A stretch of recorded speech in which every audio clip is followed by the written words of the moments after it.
Students, body के motion को समझने से पहले आपको सबसे पहले ये समझना होगा वेक्टर एडिशन और वेक्टर सब्ट्रैक्शन।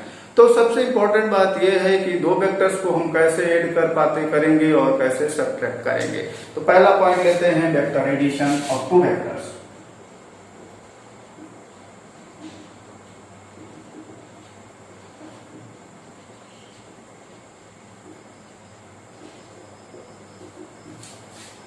दो वेक्टर्स को हम कैसे ऐड कर सकते हैं। तो पहला इसमें जो मेथड है वो है ज्योमेट्रिकल मेथड,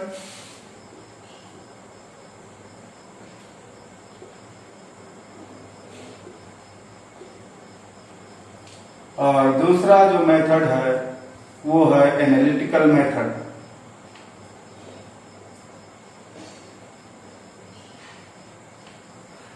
ज्योमेट्रिकल मेथड भी दो टाइप का होता है, एक तो ट्रायंगुलर मेथड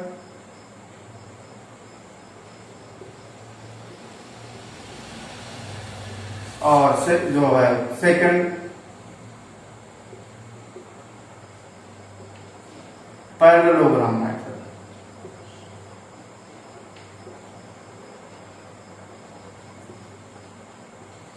अब ट्रायंगुलर मेथड में क्या होगा, कैसे हम दो वेक्टर्स को इस फर्स्ट मेथड से ऐड कर पाएंगे। तो उसके लिए ये कहा गया कि अगर कोई ट्रायंगल है और उसकी दो साइड्स सेम ऑर्डर में दो वेक्टर्स को इन मैग्नीट्यूड और डायरेक्शन दोनों में रिप्रेजेंट कर रही हूं, तो ऐसे में जो थर्ड साइड होगी वो अपोजिट ऑर्डर में, थर्ड साइड अपोजिट ऑर्डर में उन दोनों वेक्टर के सम के रिजल्टेंट को इन मैग्नीट्यूड और डायरेक्शन दोनों में रिप्रेजेंट करेगी। जैसे देखिए एग्जांपल में सपोज कर लिया कि कोई एक ट्रायंगल है और इसकी दो साइड्स कोई भी लीजिए। जैसे मैंने सपोज कर लिया एक साइड ये, यानी एक साइड हमने इसे ले लिया, सपोज कर लिया ये वेक्टर ये कि मैग्नीट्यूड को और डायरेक्शन दोनों को ये जो है डिस्क्राइब कर रही है, और दूसरी साइड इसी ऑर्डर में आपकी डायरेक्शन इसी ऑर्डर में लीजिए। तो ये सपोज कर लिया ये वेक्टर बी है, हमने इन दोनों को सेम ऑर्डर में लिया है। तो ये जो थर्ड साइड होगी वो इन दोनों वेक्टर्स के सम को रिप्रेजेंट करेगी इन मैग्नीट्यूड एंड डायरेक्शन, लेकिन ऑर्डर अपोजिट लेना होगा। इस केस में इन दोनों वेक्टर्स को हमने इस जो है एंटी क्लॉकवाइज ऑर्डर में लिया है, तो यहीं से फिर से हम इसे क्लॉकवाइज में लेंगे, यानी कि अब हमारा जो रिजल्टेंट वेक्टर होगा इन दोनों के वेक्टर सम का वो इस डायरेक्शन में होगा, एरो इधर बनाएंगे, और ये रिजल्टेंट वेक्टर होगा vector A plus vector B, यानी ये जो थर्ड साइड होगी वो वेक्टर ए और वेक्टर बी के सम के रिजल्टेंट को डिस्क्राइब करेगी in magnitude and direction both. बस डिफरेंट ये कि ऑर्डर आपको अपोजिट लेना होगा। इस ऑर्डर में, जिस ऑर्डर में पहले दो वेक्टर्स को आपने दिखाया था उसके अपोजिट ऑर्डर में उसे लेना होगा। तो ये जो है थर्ड साइड आपको रिजल्टेंट का मैग्नीट्यूड और डायरेक्शन दोनों डिस्क्राइब कर देगी। ठीक, जैसे सपोज कर लेते हैं, एग्जांपल ले लेते हैं ताकि बेहतर समझ में आ जाए इस पर बेस्ड एग्जांपल। जैसे मैंने सपोज कर लिया कि जो है एक फोर्स है जो इस डायरेक्शन में था और ये 3 न्यूटन था, यानी कि ये जो लेंथ हमने ड्रॉ किया है वो 3 न्यूटन के फोर्स को रिप्रेजेंट कर रही है, और डायरेक्शन ये एरो का जो हेड है वो इंडिकेट कर रहा है। ठीक, और दूसरा वेक्टर इस डायरेक्शन में है, दूसरा फोर्स इस डायरेक्शन में है, वो सपोज कर लिया 4 न्यूटन का है जो इससे एग्जैक्टली 90 डिग्री पर है।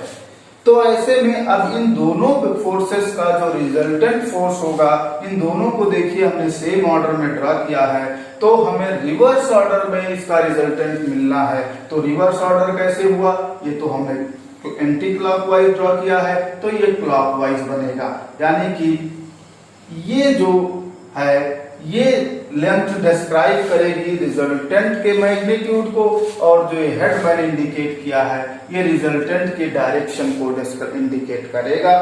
तो देखिए मैग्नीट्यूड कितना होगा, तो आप पाइथागोरस का यूज कर सकते हो, क्योंकि मैंने जानबूझ के ऐसा लिया था, ये ट्रेंगल राइट एंगल ट्रेंगल लिया है ताकि हम कैलकुलेट इजीली कर ले जाए।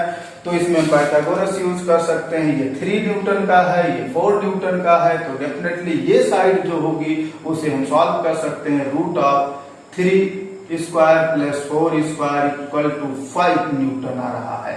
यानी जो रिजल्टेंट का जो रिजल्टेंट फोर्स जो होगा उसका मैग्नीट्यूड आएगा 5 न्यूटन। और जो है डायरेक्शन आप देख सकते हो, ये डायरेक्शन है जो है इस डायरेक्शन को इंडिकेट कर रहा है। सपोज कर लेते हैं कि चलिए हम मान लो डायरेक्शन को कई बार हमें क्वेश्चंस में दे दिया जाता है कि भाई आप directions east west north south के रेफरेंस दे दी जाती है, उसके रेफरेंस बताना होता है। तो सपोज कर लिया कि भाई ये डायरेक्शन से हम एक ड्रॉ कर दे रहे हैं। सपोज कर लिया ये डायरेक्शन हमारा ईस्ट है, ये डायरेक्शन वेस्ट है, और ये डायरेक्शन नॉर्थ है, और ये साउथ है। तो डेफिनेटली ये 3 न्यूटन वाला ईस्ट में हुआ और ये 4 न्यूटन वाला तो नॉर्थ में हुआ, तो ये किस डायरेक्शन में होगा। तो आप ऐसे में ये एंगल बता सकते हो, ये एंगल जो होगा।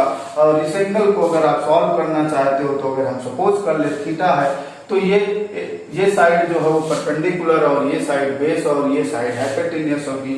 तो यहां से आप जो है tan थीटा इक्वल टू लिख सकते हो tan थीटा इक्वल टू 4/3, यानी कि यहां से थीटा की वैल्यू अगर आप सॉल्व कर लें तो ये आ जाएगा जो है 90 माइनस 37। तो ये overall theta equal to 53 degree. तो यहां जो एंगल आएगा 53 होगा, यानी कि जो हमारा रिजल्टेंट होगा वो ईस्ट डायरेक्शन थी, ईस्ट डायरेक्शन से किधर है, नॉर्थ की तरफ है। कितना एंगल 53 डिग्री पर, यानी कि जो रिजल्टेंट होगा वो 53 डिग्री पर होगा और वो भी ईस्ट से नॉर्थ की तरफ होगा। क्लियर। तो इस तरीके से आप वेक्टर एडिशन को सॉल्व कर सकते हो by using triangular method. Magnitude भी सॉल्व कर सकते हो और उसका डायरेक्शन भी फाइंड आउट कर सकते हो। हाँ, इसमें हमने ये कुछ लोगों को अगर नहीं याद हो तो उसे लर्न कर लें कि 37 की जो वैल्यू होती है वो 3/4 होती है, उसी से हमने लिख दिया। तो tan 4/3 की वैल्यू जो होगी वो 90 माइनस 37 हो जाएगी, यानी थीटा इक्वल टू 53 डिग्री होगा। टॉपिक लेते हैं पैरेललोग्राम मेथड। पैरेललोग्राम मेथड में क्या होना है,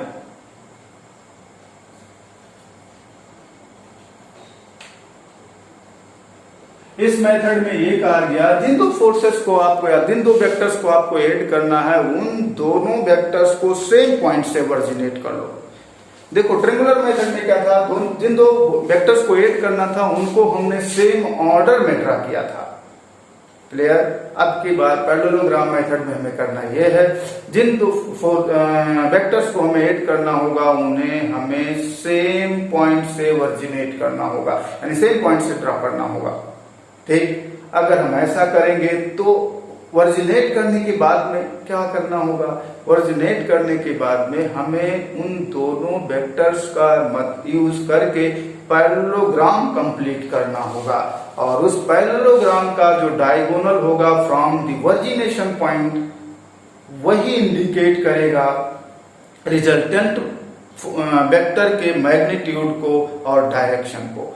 ठीक। यानी जैसे यही एग्जांपल जो मैंने अभी लिया था उसी की बात करते हैं। एक फर्स्ट फोर्स जो था, हमने एग्जांपल जो लिया था, फर्स्ट फोर्स कंसीडर किया था ईस्ट डायरेक्शन में है और उसका मैग्नीट्यूड 3 न्यूटन है। और सेकंड फोर्स को मैंने कंसीडर किया था कि वो नॉर्थ डायरेक्शन में है, उसका मैग्नीट्यूड 4 न्यूटन है। ठीक। तो हम इसी एग्जांपल को यूज करके दोबारा पैरेललोग्राम मेथड से सॉल्व करते हैं। तो इसमें हमें दोनों फोर्सेस को एक ही पॉइंट से वर्जिनेट करना है।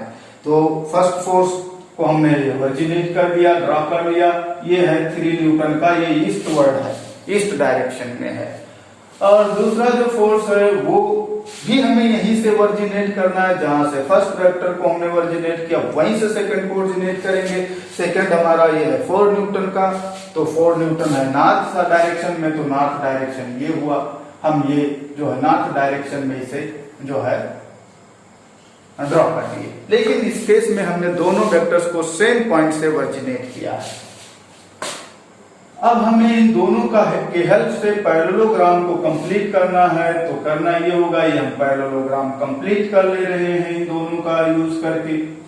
अब हमने पैरेललोग्राम कंप्लीट कर लिया है, तो जो इसमें तो दो डायगोनल्स होंगे, लेकिन हमें कौन सा डायगोनल लेना है? जो वर्जिनेशन पॉइंट से हमारा पास हो रहा होगा डायगोनल, उस डायगोनल को हमें लेना है। वर्जिनेशन पॉइंट तो हमारा ये है, यानी हमें इस डायगोनल पे जाना है ये। अब ये जो डायगोनल है वही डायगोनल मैग्नीट्यूड में और डायरेक्शन में इन दोनों फोर्सेस को रिजल्टेंट को रिप्रेजेंट करेगा। ठीक, यानी अगर आप इसकी लेंथ फाइंड कर लेते हो तो रिजल्टेंट का मैग्नीट्यूड हो जाएगा, और ये डायरेक्शन को इंडिकेट कर रहा है, जो है हेड जो है डायरेक्शन को इंडिकेट कर रहा है। तो यहाँ भी आप देखिए तो ये क्या बन रहा है, ये तो एंगल 90 डिग्री था, और जब भी कोई पैरेललोग्राम होता है और उसमें इंटरनल एंगल 90 डिग्री होता है तो डेफिनेटली वो रेक्टेंगल होता है। यानी ये जो पैरेललोग्राम होगा वो डेफिनेटली रेक्टेंगल होगा। अब अगर रेक्टेंगल होगा तो सभी इंटीरियर एंगल्स जो होंगे वो सभी के सभी जो है 90 डिग्री होंगे। 4 इंटू यहाँ भी 90 होगा, यहाँ भी 90 होगा, यहाँ भी 90 होगा, ये तो 90 था। ठीक, अब अगर ऐसा हुआ तो फिर से ये चीजें आएंगी। देखो हमने पैरेललोग्राम ड्रा किया था तो ये 4 न्यूटन को रिप्रेजेंट कर रहा था, तो ये साइड लेंथ भी 4 न्यूटन को ही रिप्रेजेंट करेगी। ठीक, अगर ऐसा है और ये एंगल मैंने ऐसा कहा कि 90 होना है, तो फिर से यहाँ आप जो है पाइथागोरस यूज कर सकते हो और इस लेंथ को फाइंड कर सकते हो। Root of 3 square plus 4 square, ये फिर से वही 5 न्यूटन आ जाएगा। तो आप इस तरीके से आप पैरेललोग्राम मेथड से सॉल्व कर सकते हो। और एंगल्स भी डायरेक्शंस को दिखाने के लिए ये एंगल अगर आप सॉल्व करते हो तो सिमिलर पैटर्न पे यही चीजें यहाँ भी होनी है। इस एंगल को सॉल्व कर रहे हो, ये राइट एंगल ट्रायंगल है, ये परपेंडिकुलर हुआ, ये बेस हुआ, तो यहाँ पर tan थीटा इक्वल टू 4/3 हो जाना है, यानी थीटा इक्वल टू, फिर से यही आंसर आना है, थीटा इक्वल टू 90 माइनस 37, यानी थीटा इक्वल टू 53 डिग्री। तो यहाँ भी आपको सेम आंसर मिल रहा है, सेम क्वेश्चन है तो सेम आंसर तो मिलना है। तो इस तरीके से आप पैरेललोग्राम और ट्रायंगुलर मेथड दोनों को यूज करके आप दो वेक्टर्स को ऐड कर सकते हो। नेक्स्ट पॉइंट लेते हैं एनालिटिकल मेथड। हमने सपोज कर लिया दो वेक्टर्स हैं, एक वेक्टर ये है और दूसरा वेक्टर बी है, और दोनों का जो रिजल्टेंट है दैट इज वेक्टर आर। यानी वेक्टर आर जो है वो है vector A plus vector B. चलिए इनको हम पैरेललोग्राम मेथड का यूज करके ऐड करते हैं। सपोज कर लिया ये वेक्टर ये है, हमने इस पॉइंट ओ से ओरिजिनेट किया है, ये वेक्टर ये को रिप्रेजेंट कर रहा है मैग्नीट्यूड में भी और डायरेक्शन में भी।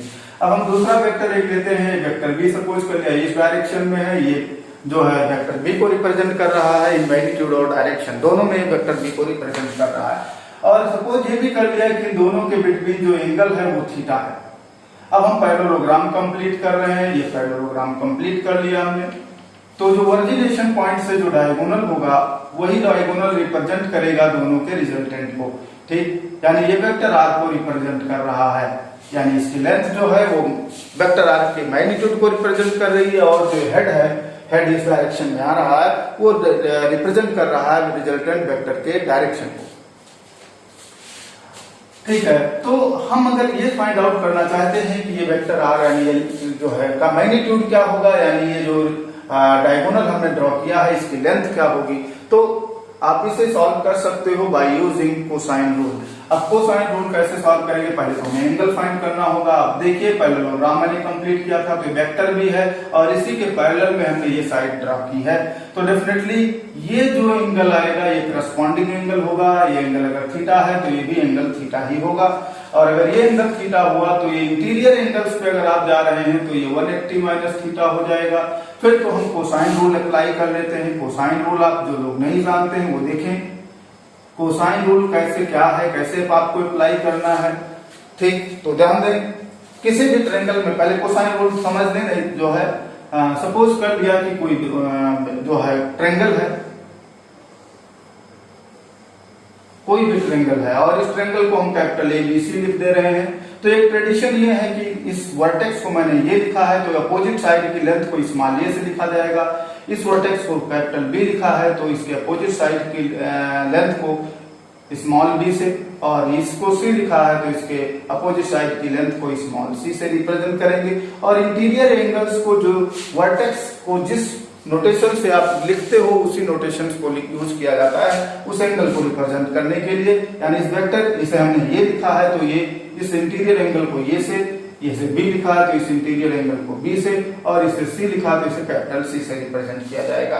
तो कोसाइन रूल क्या है? कोसाइन रूल में ये कहा गया कॉस ये अगर फाइंड आउट करते हो तो cos A equal to B square plus C square minus A square upon 2bc होगा। और ऐसे ही कॉस बी अगर आप सॉल्व करते हो that is equal to A square plus C square minus B square upon 2ac होगा। ऐसे ही कॉस सी इक्वल टू अगर आप सॉल्व करते हो तो ये होगा A square plus B square minus C square upon 2ab होगा। तो ये जो है फॉर्मूले आप यूज कर सकते हो, और कहीं भी जहां भी ट्रायंगल की बात आएगी आप इस कोसाइन रूल को यूज कर सकते हो।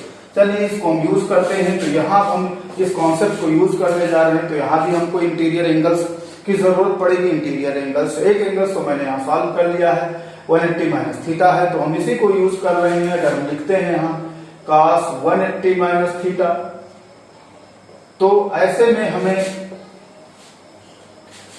ये होगा, देखिए cos 180 माइनस थीटा अगर मैं ले रहा हूं तो कैसे इसको लिखें? अब यहाँ ABC तो नहीं लिखा हुआ, तो इसको थोड़ा समझिए तो आपको बेहतर आसानी से समझ में आ जाएगी। जैसे हमने देखो cos ये लिखा था, तो cos ये लिखा था तो यहाँ क्या था B square plus C square, यानी जो एंगल हम ले रहे हैं वो जिन दो साइड्स के बिटवीन का एंगल है उन्हीं साइड के लेंथ का स्क्वायर करके ऐड किया गया है, और जो एंगल हम ले रहे हैं उसके अपोजिट साइड का जो लेंथ है उसके स्क्वायर को सब्ट्रैक्ट किया गया है, और इन्हीं दोनों जो एंगल्स ले रहे थे उन्हीं के साइड के प्रोडक्ट का जस्ट डबल लिखा गया है।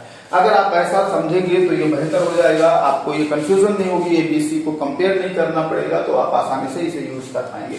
तो हम cos 180 माइनस थीटा ले रहे हैं, तो यहाँ देखिए ये वो जो 180 माइनस थीटा जो एंगल है वो इस साइड लेंथ और इस साइड के बिटवीन एंगल है। तो हमें लिखना ये होगा इस साइड के लेंथ का स्क्वायर एक वेक्टर ये कि मैग्नीट्यूड को रिप्रेजेंट कर रहा है, यानी कि small capital E square plus जो है ये साइड लेंथ तो उतनी होगी जितना ये वेक्टर बी का मैग्नीट्यूड होगा, क्योंकि ये पैरेललोग्राम था, तो ये स्क्वायर प्लस बी स्क्वायर, और जो है यहां पर माइनस जो एंगल है उसके अपोजिट साइड की लेंथ वो तो रिजल्टेंट है, रिजल्टेंट के मैग्नीट्यूड को रिप्रेजेंट कर रहा है, यानी माइनस में कैपिटल आर स्क्वायर और अपान में 2ab। इसे आप सिंप्लीफाई करिए तो आपको कैपिटल आर की वैल्यू सॉल्व हो जाएगी। कैपिटल आर यहां से आप फाइंड हो जाएगा, ये आएगा under root capital A square plus B square plus 2ab cos theta. इस फॉर्मूले का यूज करके आप जो है दो वेक्टर्स के सम का मैग्नीट्यूड आप सॉल्व कर सकते हो। अब नेक्स्ट बात आती है इसकी डायरेक्शंस को आप कैसे फाइंड आउट करेंगे। तो चलिए सपोज कर लेता हूं कि ये जो वेक्टर रिजल्टेंट वेक्टर है वो वेक्टर ये के साथ अल्फा एंगल सबटेंड कर रहा है। ध्यान दें, रिजल्टेंट वेक्टर जो वेक्टर आर है वो वेक्टर ये से अल्फा एंगल पर है। अगर ऐसा है तो हम यहाँ पर इसे सॉल्व करने के लिए साइन रूल यूज कर लेते हैं। यानी आपको यहाँ जो मेथड बता रहा हूं उसमें दो एडिशनल बेनिफिट आपको मिल रहे हैं। वो एडिशनल बेनिफिट क्या है? साइन रूल और कोसाइन रूल। ये जनरली बुक्स में इसका यूज नहीं है, तो आपको एडिशनल बेनिफिट मिल रहे हैं। तो देखिए साइन रूल क्या है, पहले तो हम साइन रूल की बात कर लेते हैं। तो देखिए, तो इसे यूज सॉल्व करने से पहले साइन रूल देख लें। साइन रूल, अब साइन रूल क्या है?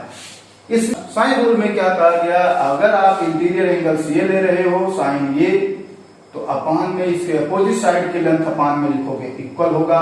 ऐसे साइन ये एंगल बी ले रहे हो तो साइन बी, तो अपान में अपोजिट साइड की लेंथ यानी small B equal to sine C upon opposite side की जो लेंथ है वो स्मॉल सी है। तो ये जो रूल है ये साइन रूल कहा जाता है।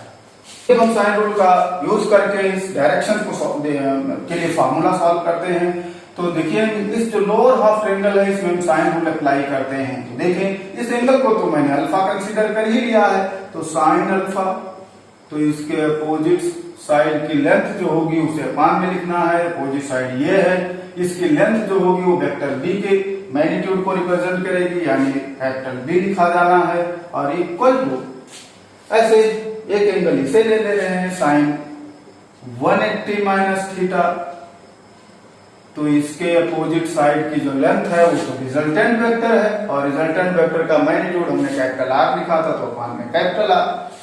तो यहां से सिंप्लीफाई करते हैं, तो यहां से साइन अल्फा हमें फाइंड आउट हो रहा है, वो आ रहा है बी साइन थीटा अपान में कैपिटल आर। ये एक इंपॉर्टेंट फॉर्मूला है, लेकिन इसमें साइन अल्फा इक्वल टू आप जानते हो परपेंडिकुलर अपान हाइपोटेन्यूस होता है। तो यहां से अगर आप देखते हैं तो परपेंडिकुलर के प्लेस पर P इक्वल टू है बी साइन थीटा, और हाइपोटेन्यूस जो है वो है कैपिटल आर। तो यहां से हाइपोटेन्यूस कैपिटल आर तो अभी हम सॉल्व कर लिए थे, वो था under root A square plus B square plus 2ab cos theta. तो यहां से हाइपोटेन्यूस स्क्वायर अगर हम फाइंड करते हैं तो A square plus B square plus 2ab cos theta आएगा। तो हम जरा बेस को सॉल्व कर लेते हैं। Base equal to Pythagoras use कर रहे हैं, base equal to hypotenuse square minus perpendicular square. तो यहां से बेस हम सॉल्व करते हैं, तो यह रहा हाइपोटेन्यूस स्क्वायर, अभी मैंने सॉल्व किया, A square plus B square plus 2ab cos theta, और माइनस परपेंडिकुलर स्क्वायर। अभी देखिए परपेंडिकुलर बी साइन थीटा था, तो स्क्वायर करने पर B square sine square theta. तो यहां से बेस आ रहा है। अब इसे सिंप्लीफाई करते हैं, तो देखिए यहां पर बी स्क्वायर यहां भी है, यहां भी है, इन दोनों में बी स्क्वायर कॉमन करते हैं, तो आप देखें क्या आ रहा है, ए स्क्वायर प्लस यहां बी स्क्वायर कॉमन कर लेते हैं, तो यहां 1 होगा, और माइनस यहां साइन स्क्वायर थीटा, और ये प्लस में 2ab cos थीटा तो है ही है। तो यहां से जो बेस आ रहा है वो under root 1 minus sine square theta cos square theta होता है, तो A square plus B square cos square theta plus 2ab cos theta. अब देखिए, चलिए मैं एक बार लिख देता हूं इसे, under root A square plus B cos theta whole square plus 2 into A into B cos theta. आप देखिए, तो यहां पर देखो A square plus B square plus 2ab। तो यहां पर इस बेस जो हमें फाइंड हो रहा है वो आ रहा है under root A plus B cos theta whole square, और ये आ गया A plus B cos theta, यानी हमने बेस भी सॉल्व कर लिया। तो tan की वैल्यू जरा देखते हैं, tan अल्फा फिर तो क्या होगा, जैसे sine alpha perpendicular upon hypotenuse था, तो tan alpha perpendicular upon base होगा, तो परपेंडिकुलर अपान बेस, तो यहां से tan alpha equal to perpendicular, तो हमारा b साइन थीटा था, और अपान बेस अभी मैंने सॉल्व किया a plus B cos theta. तो इस फॉर्मूले का यूज करके हम ये फाइंड कर पाएंगे कि वेक्टर जो रिजल्टेंट वेक्टर हमें मिल रहा है वो वेक्टर ये से कितने एंगल पर है वेक्टर बी की।